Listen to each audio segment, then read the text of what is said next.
Hey everybody, and welcome back to the Young Common Sense video blog. My name is Kyle Luetters, and before we get started today, we want to wish you a very happy Easter. It's one of the greatest holidays all year long, so whether or not you're having a huge religious celebration or you're hiding Easter eggs and have chocolate bunnies with their ears bitten off running around your place, we certainly hope you're having a phenomenal day with family and friends, and we're very excited because today we are continuing on with the Career Markers series, and one of the biggest steps we think that is out there, and that's the interview process. You know, the resume gets you in the door. We talked about that in our last post about this Career Markers series. The resume gets you in the door, but the interview process is where you truly sell yourself to a business or an organization. They're trying to make a decision about you, whether or not you're worth bringing into their team, their environment, if you're going to be a good person, a good fit for them, if you're going to bring positive energy and good ideas and a strong work ethic. Because let's face it, in exchange for what you're bringing, they want to pay you thousands of dollars, possibly give you benefits, and they're going to end up spending 40 plus hours a week with you for hopefully a very long time. So this is a huge decision. Bringing somebody into a business or a company is such a huge thing, and that's why the interview process for both sides is very key. You both have responsibilities here. But before we kind of get into that a little bit, that'll be a little later on, let's talk about some of the things that you need to remember when you get called in for an interview. Now, at this point, you've put out a resume that is just fantastic and awesome. Good job there.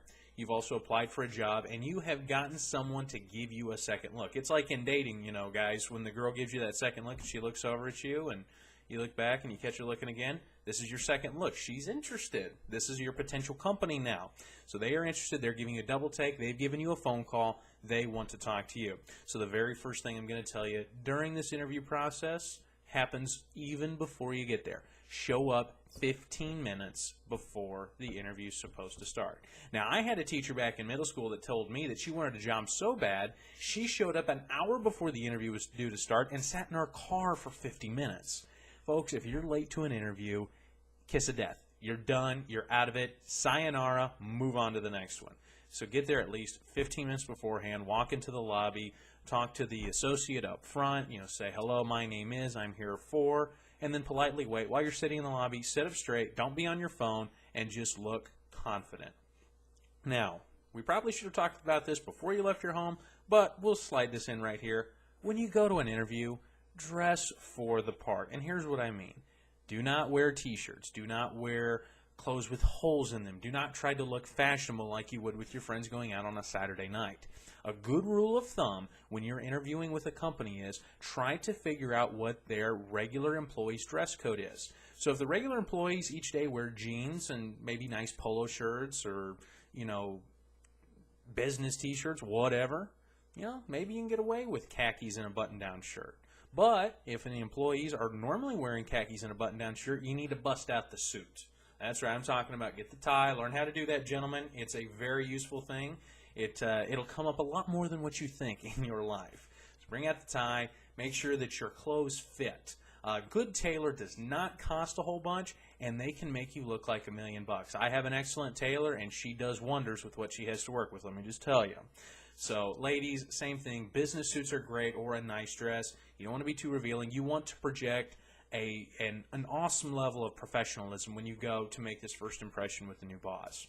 So, once we've talked about getting there, what you should be wearing, want to talk about this too. Bring multiple copies of your resume and your cover letter and any other samples of work that they requested.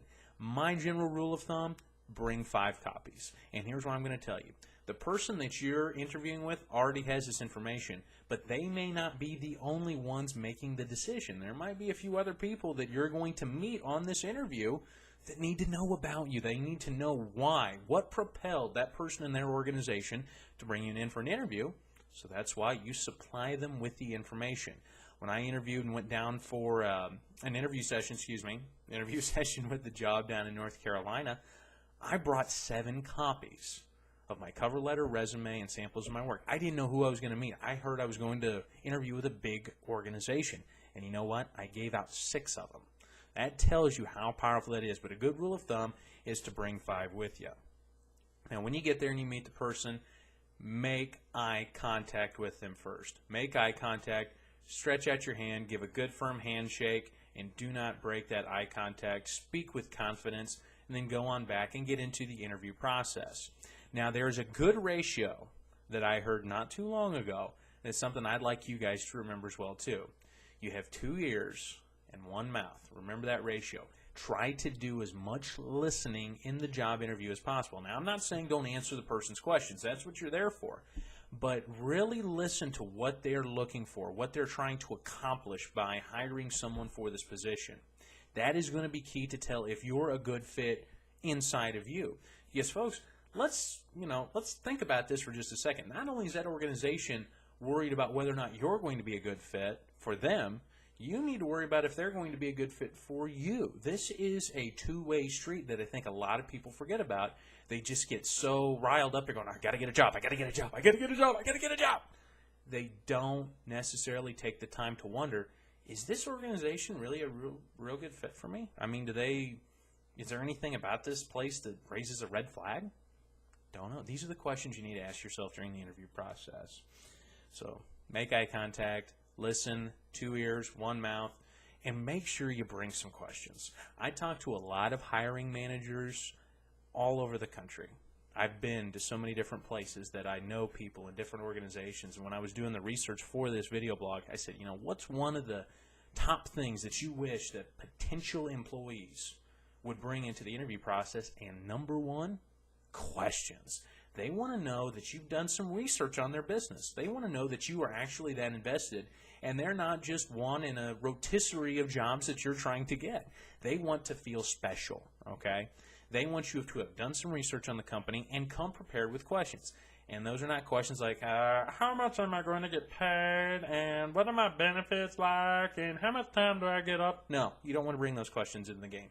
You want to ask strategic questions. Where's the company going to go in 5 years? What's my position going to look like in 5 years? How are we going to evolve and change things? What type of teams am I going to be on? What's the mission statement of the company?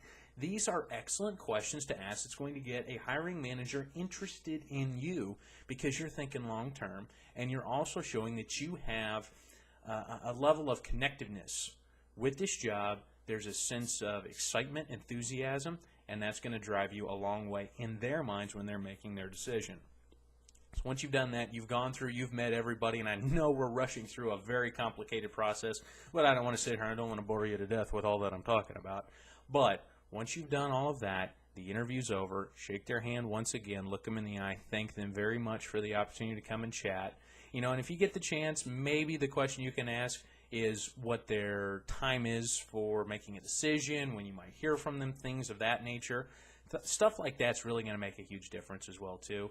And then once you leave there, give it a couple, 2 or 3 days, and then handwrite out a thank you note and send it in the mail. That can seal a deal. If they're on the fence about you just a little bit, or if you're neck and neck with about 2 or 3 other people, a signed, handwritten thank you note, the old-fashioned way, going old school here, it's going to make the difference. It's going to just push you just a little bit higher. So just to recap, you want to show up early, you want to dress nice, you want to bring multiple copies of your resume and your cover letter, you want to make eye contact, you want to send that follow-up note, and you want to ask questions. And I kind of messed up the last 2, but ask the follow-up questions and then send the thank you note. Those are 6 steps that are going to help you out when you go on this interview process. So it's an exciting thing. It's very nerve-wracking. Try to calm yourself, take deep breaths, and you'll do fine. If you have confidence in yourself, you will do amazing on the job interview, and you'll likely end up landing the position if you're qualified and you do a good job of selling yourself, because that's basically what you're doing. You're selling yourself. So before we get on out of here today, we want to remind you that you can check us out on Facebook and Twitter. Over there on Facebook, you can search for Young Common Sense, and on Twitter, you can find us at the Sense Blog. So we're very excited about it. We continue to grow. Thank you guys very much for watching these videos. We certainly appreciate it. And we'll have more of the Career Marker series coming up. So on behalf of everyone here at Young Common Sense, my name is Kyle Luetters, and we hope that you take this information and you grow your life, you grow your potential, and ultimately you live better.